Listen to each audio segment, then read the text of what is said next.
Bonjour à tous, bienvenue dans ce nouveau cours d'aspect financier à distance. Alors, dans le cours d'aspect financier, jusqu'à présent, on a vu les prix et les marges. Prochainement, on verra les frais fixes et les frais variables. L'analyse des comptes annuels, ce sera la grosse partie, je vous l'ai déjà dit. Et alors, on parlera également du plan financier. Mais aujourd'hui, ce qui nous préoccupe, ce sont les frais directs et les frais indirects. Les frais directs et les frais indirects, pour déterminer le prix de revient d'un produit ou d'un service, il est essentiel pour une entreprise, déterminer le prix de revient plutôt d'un produit ou d'un service est essentiel pour une entreprise. Il doit savoir à combien lui revient de fabriquer quelque chose ou de rendre ce service. Pour ce faire, il faut comprendre la différence entre les frais directs et les frais indirects. Alors les frais directs, c'est quoi ? Ce sont les frais qui sont clairement identifiables dans la production d'un produit ou d'un service donné.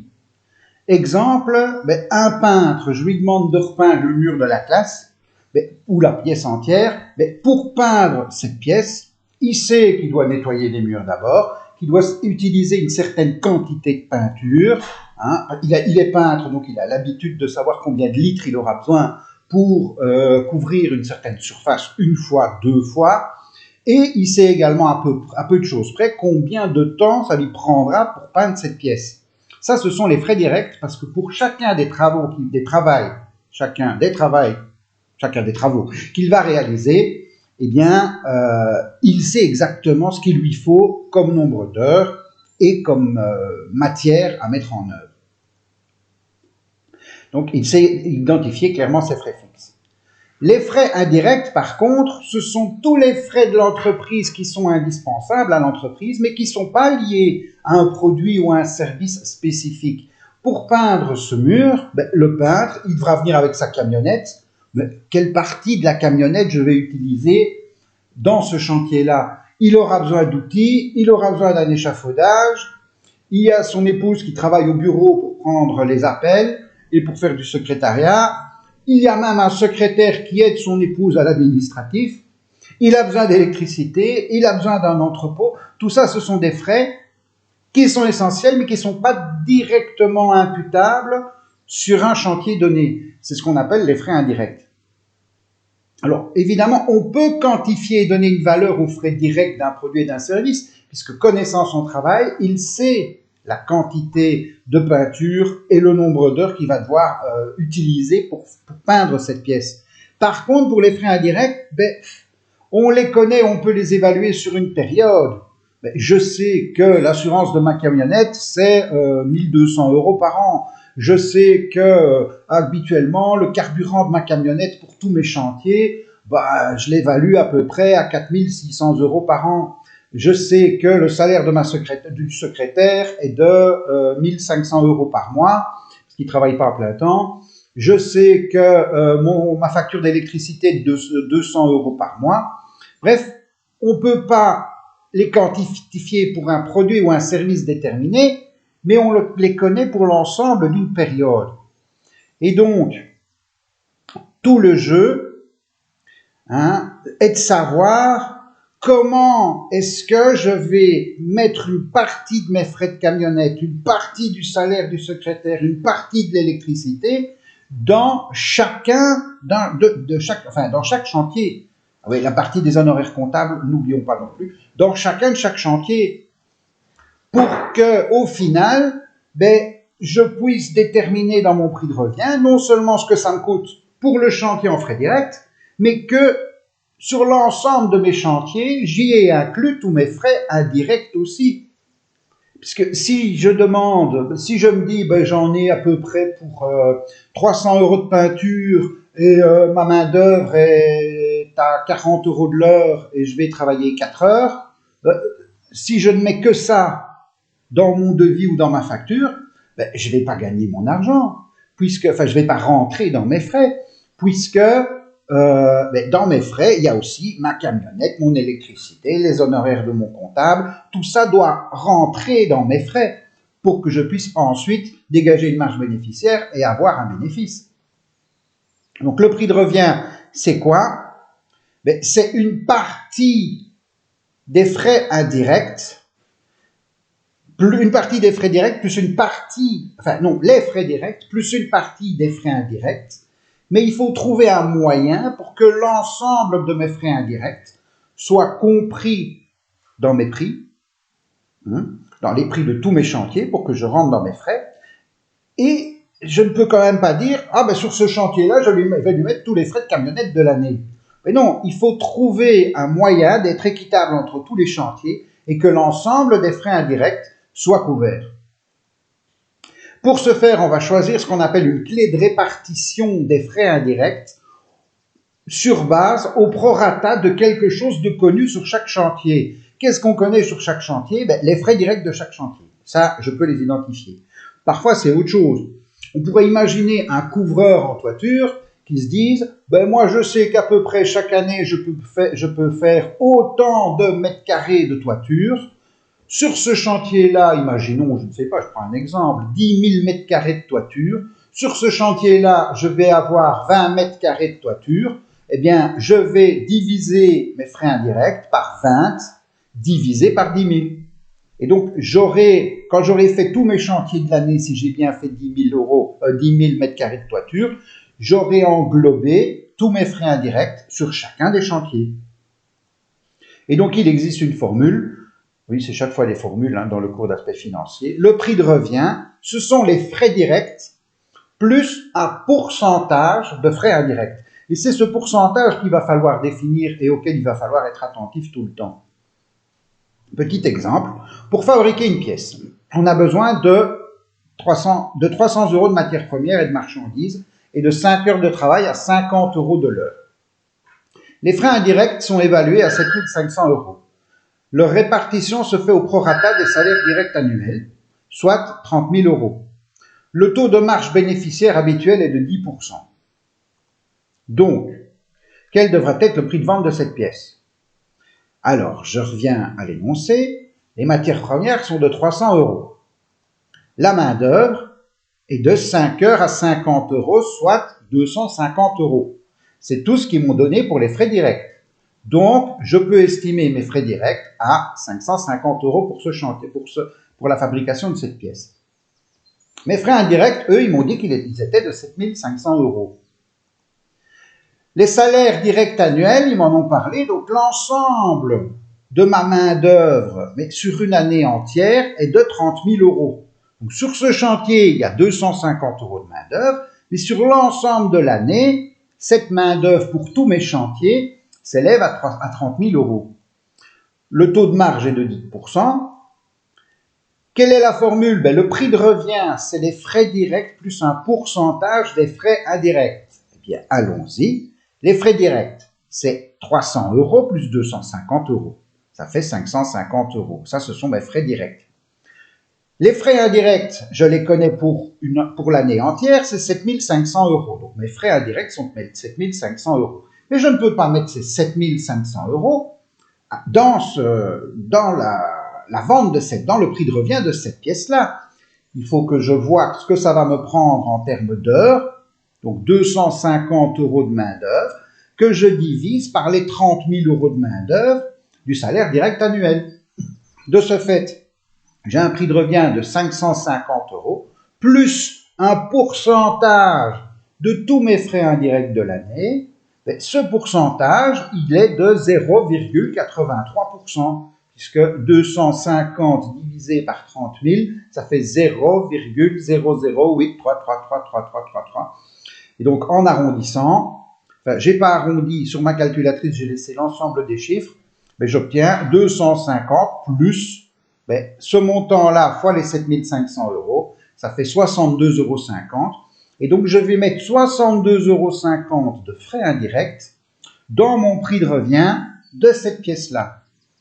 Et au total, le prix de revient de cette pièce-là, ce sera les 550 plus les 62,50, soit 612,50. Si je calcule le prix de revient de cette pièce, en incluant les frais indirects au prorata des salaires directs annuels. Je peux vous faire un deuxième exemple en prenant une autre clé de répartition sur le même exercice. Oui, et alors le prix de vente, donc le prix de vente, c'est le prix de revient fois 1 plus le taux de marge. Excusez-moi. Le taux de marge était de 10%. Donc, au final, le prix de vente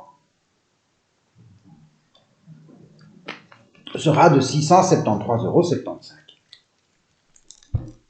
Donc, je vous disais un deuxième exercice, enfin un deuxième petit exemple, exactement le même énoncé, mais cette fois-ci, on fabrique une pièce, on a besoin de 300 € de matières premières et de marchandises et de 5 heures de travail à 50 € de l'heure. Les frais indirects sont évalués à 7 500 €, ça n'a pas changé. Mais plutôt que de choisir comme clé de répartition la main-d'œuvre, je vais utiliser la main-d'œuvre, c'est bien ça, je vais utiliser les marchandises mises en œuvre. Et il faut savoir que les achats de marchandises annuels sont de 35 000 €. Le taux de marge bénéficiaire habituel est toujours de 10%. On essaye avec cet exemple-là, quel devra être le prix de vente de cette pièce. La matière première est de 300 €, la main-d'œuvre est de 5 heures à 50 €, ça fait 250 € de l'heure. Au total, j'ai des frais directs pour 550 €, ça n'a pas changé. Mes frais indirects sont toujours de 7 500 €. La marchandise annuelle que j'achète est de 35 000 €. Le taux de marge est toujours de 10%. La formule, c'est mon prix de revient, ce sont mes frais directs plus un pourcentage des frais indirects. Mes frais directs sont toujours de 300 plus 250 €, ça n'a pas changé. Mes frais indirects sont toujours de 7 500 €. Mais cette fois-ci, j'ai un peu modifié ma clé. La clé de répartition, ce sont les marchandises. Pour ce travail-ci, les marchandises que j'ai mis en œuvre s'élèvent à 300 €. Or, sur le total de l'année, les marchandises que j'achète pour toutes les pièces que je fabrique, ces marchandises sont évaluées à 35 000 €. Donc, ma clé de répartition, ce sera 335 millièmes des 750 €. Et donc, mon prix de revient est de 550 € les frais directs, plus un pourcentage, donc il a légèrement changé. On est à 0,86% en arrondissant des frais indirects. Et donc, mon prix de revient sera de 550 plus 64,29 €, ce qui va me faire un prix de revient de 614,29 € en utilisant cette clé de répartition-là. Mon prix de vente, c'est le prix de revient fois 1 plus le taux de marge. Et donc, mon prix de vente va être de 675,72 €, un tout petit peu supérieur à ce qu'on avait là tout de suite, en utilisant plutôt comme clé de répartition la main-d'œuvre. Ici, on utilise comme clé de répartition la marchandise annuelle. Un petit exercice pour vous ensuite, que vous pourrez faire et je le corrigerai par la suite. Donc, il faudra un petit peu réfléchir. Pour fabriquer une pièce, on a besoin de 300 € de matières premières et de marchandises et de 5 heures de travail à 50 € de l'heure. Ça n'a toujours pas changé. Les frais indirects sont évalués à 7 500 €. Je n'ai rien changé non plus. Par contre, c'est dans la répartition qu'on va changer. Leur répartition se fait au prorata de tous les frais directs. Et il faut donc savoir que les salaires directs annuels sont de 30 000 € et les achats de marchandises annuels sont de 35 000 €. Le taux de marge bénéficiaire habituel est de 10%. Eh bien, je vous demande quel devra être le prix de vente de cette pièce. Et comme je vous l'ai dit, je vous donnerai la réponse au prochain épisode. Je vais vous parler un petit peu du devis maintenant. Dans certains secteurs comme le bâtiment ou les secteurs de la réparation, les prix ne sont pas fixés à l'avance, ils dépendent des travaux à réaliser et de leur mise en œuvre. Si je veux faire réparer la grille de ma porte d'entrée, ce qu'il faudrait quand même que je fasse un jour, je devrais faire venir un ferronnier et lui dire, voilà combien ça va me coûter pour faire réparer ma grille. Il va dire, il faudrait la décaper, il faudrait la repeindre, il faudrait la remettre droite, il faudrait peut-être remettre une nouvelle serrure, ça va me prendre autant de matériaux, autant de main d'œuvre. Je calcule en même temps, il va peut-être calculer une marge pour inclure, une marge bénéficiaire, mais aussi inclure ses frais indirects. Comment est-ce qu'il va faire ça? Eh bien, donc, comment est-ce qu'il va établir un devis? La meilleure façon de ne pas se tromper en faisant un devis, c'est de calculer en tenant compte des frais directs du travail à réaliser et d'une partie des frais indirects pour que le prix de revient tienne compte de l'ensemble des coûts de l'entreprise. Donc, le petit exercice qu'il y a dans le livre également, donc je vous l'ai remis, c'est la comptabilité d'un carrossier qui annonce les chiffres annuels suivants. Son chiffre d'affaires est de 500 000 euros. La matière première est de 200 000 euros. Donc, sa marge brute, qui est la différence entre le chiffre d'affaires et la matière première, est de 300 000 euros. La main-d'œuvre directe est de 225 000 euros. Les frais directs divers, donc c'est toujours des frais directs, sont de 12 500 euros. Il a un certain nombre de frais indirects de 30 000 euros. Résultat, il se retrouve en fin d'année avec 32 500 euros de bénéfices avant impôt. On parlera des impôts plus tard.